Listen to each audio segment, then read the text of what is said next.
Can you blame me that when somebody asked me, hey, have you checked out the latest promotional reel from Ufotable? My mind immediately went to, you must be a Demon Slayer fan because there's nothing coming from Ufotable but Demon Slayer, right? It can't possibly have anything, right?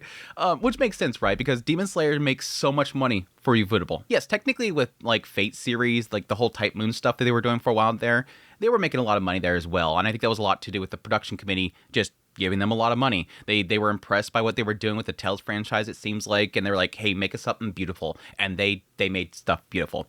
But yes, obviously, if you look back at what they've been working on ever since, 2019, I think was Demon Slayer? Yeah, 2019. Right here, you had Demon Slayer come out, and they were working on Heaven's Feel at the time, so they had to finish that series, so you had the 2 films right here. But ever since Demon Slayer, it's just Demon Slayer, Demon Slayer, Demon Slayer, Demon Slayer, Demon Slayer, Demon Slayer, Demon Slayer, Demon Slayer, Demon Slayer.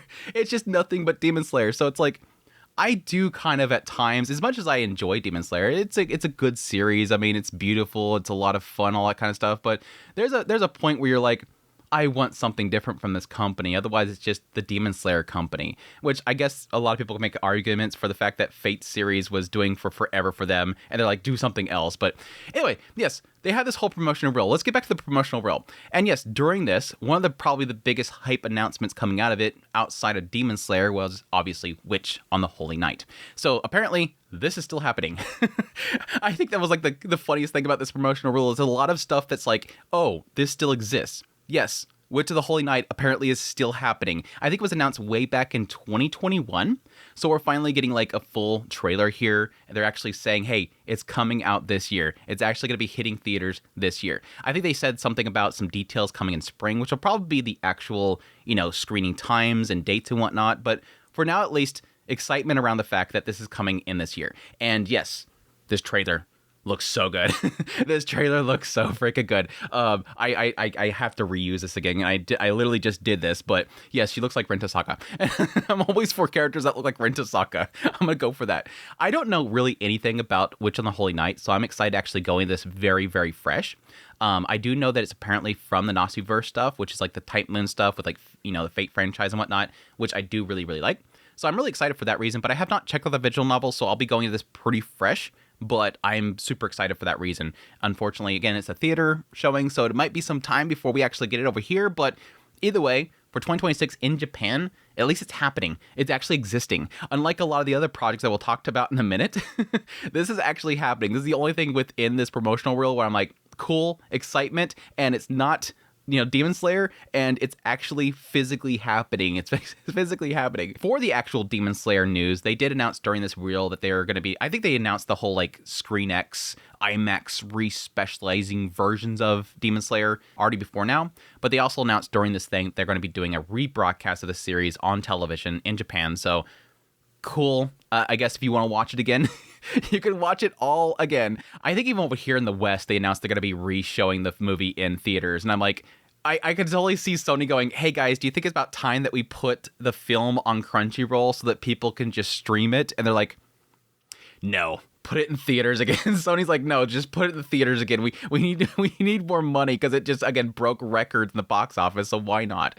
But anyways, that's happening. Also in this reel, they announced that they're going to be doing more cafes, which is so bizarre because they just got like in trouble and convicted for like tax evasion around cafes. And so it's like, it's so funny that they're like, hey, I'm not going to say that they're going to do it again, but there's like this whole thing of like, did they not get fined enough? They're like, let's just do it again. Let's just do it again. Let's just keep making cafes and evading taxes through the cafes. I don't know like the full details of all that stuff. I just know it involves their cafes, but it's still like so bizarre to see them so openly say, hey, we're doing some more cafes.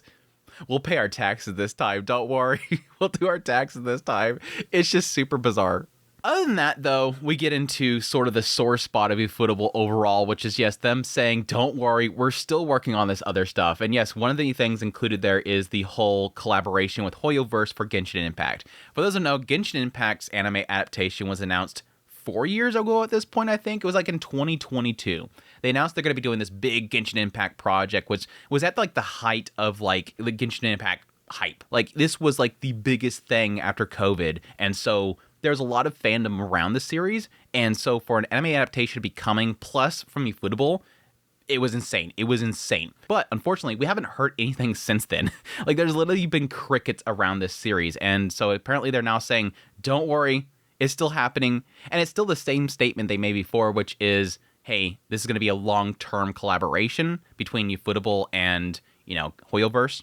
But again, all we're getting now is just a brief little showing of the two characters and nothing really else. So I don't really believe it. Additionally, yes, they announced that Tales of 30th Anniversary is coming up and they'll be revealing something for it. So I'm curious what that will end up being. I don't know if they've done a Tales of Arise yet, ? I don't think they've done Tales of Arise yet. Then maybe they'll do a Tales of Arise adaptation.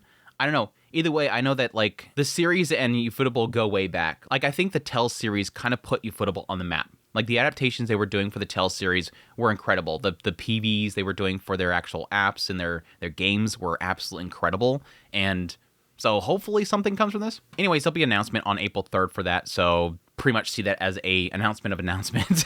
Finally, the last one, and again, another one that's been pretty much dead in the water for many, many years now, which is Katsugeki Token Ranbu. Yes, the theatrical film for that one is still apparently in the works. I think that one has been sitting around for 9 years at this point. 9 years? If y'all think the whole thing with Genshin Impact's bad, 9 years is pretty crazy for a project. But again, that goes back to what I said before. I think the moment that, Demon Slayer hit, everything else went on the back burner. Everything else. It's sort of similar to what I said about Orange. I think with that studio, the moment they got that, attachment to Trigun, like, everything else went to the backside. Beastars ain't happening. Anybody wanting more Land of Lustrous, including myself, ain't happening. Trigun's their thing now. That is their baby. Like, they got a hold of that. They're like, we're not doing anything else. We're doing this. So either way, I'm excited to see again at least one project looks like it's actually happening out of Ufotable to give them something to do besides Demon Slayer. I think it's more for the animators and the people working at the studio as well, because I know that for a lot of people working on the same stuff over and over again, it gets tiresome. So to see them actually branching out and doing something different, even if again it's more Type Moon stuff, it's still exciting for me. I love my Nasu first stuff, so I'll be definitely excited for it. But anyways, that is the news. Hope you guys enjoyed this rundown of everything. Hope you guys enjoyed. If you did, hit the like button down below. If you like this content and you want to support channel more, become a member. Until next time, you'll take care.